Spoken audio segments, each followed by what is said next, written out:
la sección de la literatura y de otros documentos. Por ejemplo, ya mencionamos los diferentes tipos de fuentes de información donde podemos obtener y extraer pues, información para nuestro marco teórico. Pero ahora vamos a distinguir en su clasificación, ya que se distinguen tres tipos básicos de fuentes de información para llevar a cabo la revisión de nuestra literatura. Es decir, todas las anteriores que dijimos se van a clasificar en fuentes primarias o directas, fuentes secundarias y fuentes terciarias o fuentes generales. Tenemos aquí, por ejemplo, las fuentes primarias. Las fuentes primarias son conocidas también como directas. Estas constituyen el objeto de una investigación bibliográfica y proporcionan nuestros datos de primera mano porque son documentos que pues tienen resultados de estudios correspondientes. Aquí tenemos los libros, las antologías, los artículos de publicaciones, periódicos, tenemos monografías, tesis y disertaciones. También están aquí los documentos que son oficiales, muchos reportes, lo que les comentaba de trabajos que son presentados en conferencias o seminarios, artículos periodísticos, testimonios de personas expertas, como les decía, pues bien podemos tomar la opinión de una persona, pero no nos va a servir de nada si esta persona no es un experto, ¿no? Documentales, los documentales creo que entraban en audiovisuales, videocintas, pero pues creo que esas ya no son utilizadas, los foros y páginas de internet. Entonces, estos nos proporcionan datos de primera mano para que realicemos nuestra investigación. También tenemos las fuentes secundarias. Las fuentes secundarias son listas. Bueno, son compilaciones o resúmenes de referencias o fuentes primarias, ¿no? Es como un escalón. Estas son publicadas en un área, las primarias, de conocimiento en particular. Se reprocesa la información de primera mano y son comentados los artículos, los libros, las tesis y pues todo documento que te imagines. Por ejemplo, son en general publicados en inglés y también se incluyen referencias en otros idiomas. Estos se encuentran disponibles físicamente, pero es más común que estén en internet. Algunas fuentes secundarias incluyen los datos de las referencias y un breve resumen de cada una de estas. Por ejemplo, tenemos aquí que les decía que eran artículos, libros, tesis y disertaciones. Algunas fuentes secundarias incluyen los datos de las referencias y un breve resumen de estas. Podríamos poner, por ejemplo, que presentan distintos aspectos de la investigación, tales como la elaboración de hipótesis, definición de variables, algunos conceptos estadísticos fundamentales, análisis de varianza. Este es un ejemplo, ¿no? Una referencia de un libro de investigación del comportamiento de métodos en ciencias sociales. Es como una referencia, un resumen de las fuentes primarias. Como les decía, sí, son compilaciones o resúmenes de a partir de las fuentes primarias que son pues publicadas en un área de conocimiento particular. También tenemos lo que son las fuentes terciarias. Las fuentes terciarias van a ser los documentos en donde tenemos registrados diferentes referencias a otros documentos de características diversas y que comprendían nombres y títulos de revistas y otras publicaciones periódicas. Aquí pues estos documentos se encuentran registrados con referencia a otros documentos con características diversas y que comprenden nombres y títulos de revistas así como nombres de boletines, conferencias, sitios web también, empresas, asociaciones industriales y de diversos servicios. Un ejemplo, un directorio de una empresa que, por ejemplo, se dedica a cuestiones de recursos humanos o de mercadotecnia, publicidad, de opinión pública, etc. Títulos de reporte gubernamental, catálogos de libros básicos y datos bibliográficos y nombres de instituciones nacionales e internacionales al servicio de investigación. Estas fuentes terciarias son muy útiles porque nos ayudan a detectar fuentes no documentales, tales como las organizacionales, que realizan o financian estudios, mientras de asociaciones científicas, instituciones de educación superior, agencias informativas y dependencia del gobierno que efectúan sus investigaciones. Aquí, pues, por ejemplo, una pequeña diferencia entre la fuente secundaria y la terciaria sería que una fuente secundaria compendia fuentes de primera mano y una fuente terciaria reúne ya fuentes de segunda mano. Creo que sería mejor irnos a una fuente de primaria para que nuestra investigación tenga o sea de calidad.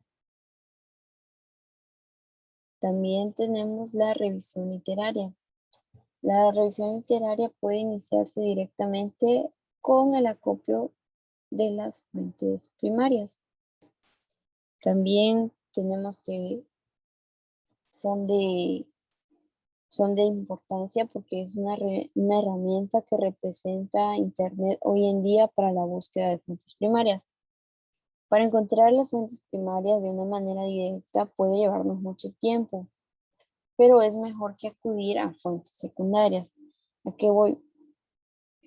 Primeramente nos está diciendo aquí que nuestra revisión literaria debe iniciar en fuentes primarias, porque estas son fuentes que nos van a brindar información de mayor calidad, aunque es un poquito más difícil de buscar o de encontrar, porque por lo general un buen contenido pues tiene precio, o es un libro en venta, o es contenido exclusivo.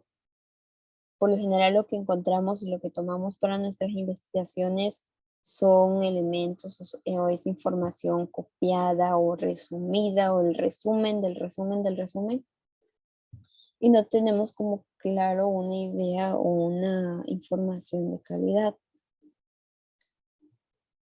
Es recomendable iniciar la revisión de la literatura consultando a uno o varios expertos de, relacionados con los procesos de investigación. Y pues se recomienda que asistan a fuentes secundarias o terciarias. De hecho, que la mayoría de los reportes o de los proyectos de investigación o nuestros temas de investigación son realizados con precisamente estas fuentes secundarias o terciarias, ya que pues se necesita tener los accesos o saber cómo buscar información de calidad en Internet para poder realizar una investigación de completa calidad. Un estudiante promedio, pues lo mandan a hacer un proyecto de investigación y lo primero que hará será buscar en Internet una página, un PDF y si acaso entra al Google Escolar y también le van a mostrar diferentes libros que pues ahí rara vez puede que sí encuentre sus libros originales, pero por lo general se van por las fuentes secundarias y terciarias que son síntesis o resúmenes como tal de la información, ¿no? Preferimos ir a un resumen o una idea ya general de un tema que investigar por completo de dónde surge esa idea o de dónde surge ese tema o de dónde viene esa explicación o el por qué esa persona llegó a esa conclusión o por qué la persona tuvo ese razonamiento, etcétera. tenemos aquí las estrategias seguidas en la construcción del marco teórico. Primero, tiene que existir una teoría desarrollada. Por ejemplo, aquí tenemos la opción de ir a una teoría que ya se encuentre planteada, desarrollada, que ya sea nuestra como tal, bueno, no nuestra, que esté en nuestro poder o en nuestras manos el decidir si la queremos usar o no. Pues esta teoría tiene que tener abundante evidencia empírica y pues principalmente se tiene que aplicar a nuestro problema de investigación. También que hay varias teorías aplicables a nuestro tema de investigación. A veces tenemos la facilidad de que no tiene como tal nuestra investigación una teoría que la sustente, pero existen diferentes teorías que tienen relación con nuestro tema. También que hay piezas o trozos de teorías con apoyo empírico, moderado o limitado que sugieren variables potencialmente importantes y que aplican o que complementan nuestro problema de investigación. También podemos definir pues que hay descubrimientos interesantes, pero pues son parciales sin llegar a ajustarse a una teoría como tal. Y solo existen guías aún no estudiadas e ideas vagamente relacionadas con el problema de investigación. Aquí, por ejemplo, pusimos en medio que el marco teórico se integra con las teorías, los enfoques teóricos. Creo que acá está. El marco teórico se integra con las teorías, los enfoques teóricos, estudios y antecedentes en general que se refieran al problema de investigación. Aquí es como una conclusión de todo lo que se explicó, ¿no? El marco teórico va a estar integrado con las teorías. Ya les comentaba yo que las teorías o bien pueden ser las que complementen por completo la estructura de nuestro marco teórico, tengamos la suerte de que pues, se encuentre exactamente lo que buscamos con una teoría, que tenga un enfoque teórico y también implica los estudios. Los estudios los realizamos nosotros con nuestras investigaciones desde diferentes fuentes de información. Les mostré diferentes fuentes de información y los niveles que estos tienen. Tenemos las fuentes primarias, secundarias y terciarias. Es mejor obtener un proyecto de investigación o una investigación o fundamentar también nuestro marco teórico a partir de fuentes primarias de investigación, porque estas son como investigaciones o es información avalada, que sabemos que proviene de un lugar seguro, por ejemplo, un libro. Y entonces tenemos también las de segundo nivel o secundarias, las fuentes secundarias, que son como resúmenes de unas primeras fuentes de información. Estas segundas ciertamente son buenas porque pues es como si fuera un primer resumen de la información original, pero hay que tener mucho cuidado con las fuentes de información terciarias, ya que nos los explicaba que era un resumen del resumen del resumen. Corremos el riesgo de que en Internet por lo general nos encontremos ya con un super resumen de otros 6 anteriores resúmenes, vamos a poner, ya que un libro pues te muestra la idea general, la estructura, de dónde viene su teoría, cuáles son los elementos que complementan esa información, por qué llegó a esa conclusión, por qué llegó a eso. Y lo que vemos en Internet generalmente es ya es un completo pedazo de lo que originalmente teníamos, ¿no? Antecedentes en general.